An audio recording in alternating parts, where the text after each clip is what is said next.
ನಮಸ್ಕಾರ. ಅಡವಿಟ್ಟ ಚಿನ್ನದ ಕಥೆ ವಿಶೇಷ ಚರ್ಚೆಗೆ ಸ್ವಾಗತ. ನಾನು ವಸಂತ್. ವೀಕ್ಷಕರೇ, ಸಾಮಾನ್ಯವಾಗಿ ಚಿನ್ನವನ್ನು ಅಡವಿಟ್ಟಂತಹ ಸಂದರ್ಭದಲ್ಲಿ ಅದು ನಾವು ಕಷ್ಟಕಾಲಕ್ಕೆ ಅಂತ ಅಡವಿಟ್ಟಿರ್ತೀವಿ. ಕೆಲವೊಮ್ಮೆ ಇನ್ನು ಯಾವುದೋ ಒಂದು ಕಾರಣಕ್ಕೆ ನಮಗೆ ಉಪಯೋಗಕ್ಕೆ ಬರಲಿ ಅನ್ನುವಂಥ ಕಾರಣಕ್ಕೆ ಇದ್ದಂತಹ ಚಿನ್ನವನ್ನು ಅಡವಿಟ್ಟಂಥ ಸಂದರ್ಭದಲ್ಲಿ ಅಡವಿಟ್ಟಂತಹ ಒಂದು ಚಿನ್ನ ಮತ್ತೆ ವಾಪಸ್ ಬರೋದೇ ಇಲ್ವಾ ಅನ್ನುವಂಥ ಒಂದು ಪ್ರಶ್ನೆ ಸಹಜವಾಗಿ ಹಲವಾರು ಮಂದಿ ಮನಸ್ಸಿನಲ್ಲಿರುವಂಥ ಒಂದು ನಂಬಿಕೆ ಇದು. ಯಾಕೆಂದರೆ ಕೋಟ್ಯಾಂತರ ಭಾರತೀಯರು ಚಿನ್ನವನ್ನು ಕಷ್ಟ ಕಾಲದಲ್ಲಿ ಹೆಲ್ಪ್ ಆಗುತ್ತೆ ಅನ್ನುವಂಥ ಕಾರಣಕ್ಕೆ ಆ ಚಿನ್ನವನ್ನು ಅಡವಿಡುವಂಥದ್ದು, ಅದರಿಂದ ಹಣವನ್ನು ತೆಗೆದುಕೊಂಡು ಬಳಕೆ ಮಾಡುವಂಥದ್ದು ನಾವು ನೋಡ್ತಿರ್ತೀವಿ. ಆದರೆ ಅಡವಿಟ್ಟಂಥ ಚಿನ್ನ ನಮ್ಮ ಕೈ ಸೇರೋದೇ ಇಲ್ಲ ಅನ್ನುವಂಥ ಒಂದಷ್ಟು ನಂಬಿಕೆಗಳಿದೆ. ಸೊ ಅದು ಎಷ್ಟು ಮಟ್ಟಿಗೆ ಸತ್ಯ, ಅದರ ಸತ್ಯಾಸತ್ಯತೆ ಏನು ಅನ್ನೋದರ ಕುರಿತಾಗಿ ನಾವಿವತ್ತು ವಿಶೇಷವಾದಂಥ ಚರ್ಚೆನ ಮಾಡ್ತಿದ್ವಿ.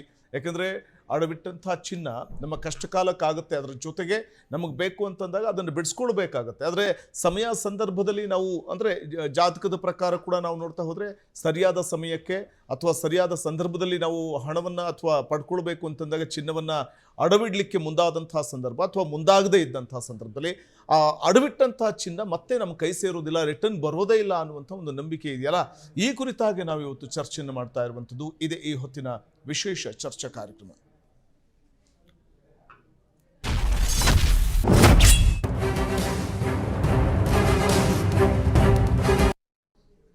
ಇದು ಕೇವಲ ಮೂಢನಂಬಿಕೆ ಅಲ್ಲ.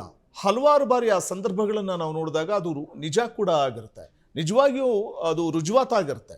ಅಡವಿಟ್ಟಂಥ ಚಿನ್ನ ನಾವು ಸರಿಯಾದ ಸಮಯಕ್ಕೆ ಸರಿಯಾದ ಗಳಿಗೆ ನೋಡದೇ ಇಟ್ಟಂಥ ಸಂದರ್ಭದಲ್ಲಿ ಅದು ವಾಪಸ್ ಬರೋದೇ ಇಲ್ಲ ಅನ್ನುವಂಥದ್ದು, ವಾಪಸ್ ಕೈ ಸೇರೋದಿಲ್ಲ ಅನ್ನುವಂಥ ನಿದರ್ಶನಗಳು ಸಾಕಷ್ಟು ನಡೆದಿದೆ. ಹಾಗಾಗಿ ನಾವು ಅದನ್ನು ನಂಬ್ತೀವಿ ಅನ್ನುವಂಥವರೇ ಹೆಚ್ಚಾಗಿದ್ದಾರೆ. ಗಿರಣಿ ಅಂಗಡಿಯ ಭಯ ಕೂಡ ಇರುತ್ತೆ. ಈ ಭಯ ಜನರಲ್ಲಿ ಬರೋದಕ್ಕೆ ಮುಖ್ಯ ಕಾರಣ ಏನು ಹಾಗಾದ್ರೆ? ಚಿನ್ನ ಸುರಕ್ಷಿತವಾಗಿರೋದಕ್ಕೆ ಎಲ್ಲಿ ಸಾಲ ಪಡಿಬೇಕು? ಮೇಲಿಂದ ಮೇಲೆ ಬಂಗಾರದ ಸಾಲವನ್ನ ಪಡಿಬಹುದಾ? ಅಸಲಿಗೆ ಚಿನ್ನದ ಸಾಲದ ಅವಧಿ ಎಷ್ಟು ದಿನ ಇರುತ್ತೆ? ಚಿನ್ನ ಕೈ ಬಿಟ್ಟು ಹೋಗುತ್ತೆಂಬ ಭಯಕ್ಕೆ ಕಾರಣಗಳು ಏನು? ಚಿನ್ನದ ಸಾಲಕ್ಕೂ ಮೊದಲು ಗೊತ್ತಿರಬೇಕಿರುವುದು ಏನು?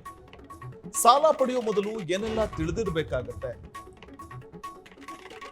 ನಿಮ್ಮ ಚಿನ್ನ 100% ಮರಳಿ ಪಡೆಯೋದು ಹೇಗೆ? ಚಿನ್ನದ ಸಾಲ ಪಡೆಯುವ ಮುನ್ನ ಪಾಲಿಸಬೇಕಾದಂಥ ನಿಯಮಗಳು ಏನು?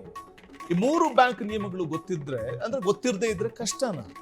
ಬ್ಯಾಂಕ್ ಸಾಲ ನಿಯಮಗಳು ಹೇಳೋದಾದ್ರೂ ಏನು? ಇಲ್ಲಿ